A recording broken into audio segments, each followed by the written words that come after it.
Creating a CRM in ClickUp is a powerful way to manage leads, clients, and sales pipelines using customizable tasks and views. Here's how to build one. Create a new space or folder. In ClickUp, start by creating a new space or a folder within an existing space. Set up a list for your pipeline. Inside the folder, create a list named Leads or Sales Pipeline.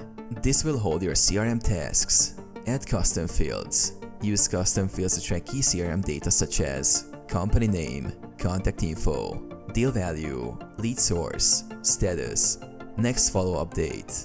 Create views. Build board view for pipeline stages, table view for spreadsheet-like management, and calendar view for follow-up tracking. Use task templates.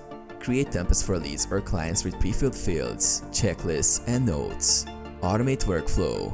Set up ClickUp automations to change statuses, assign team members, or send reminders when a due date arrives. Collaborate and track.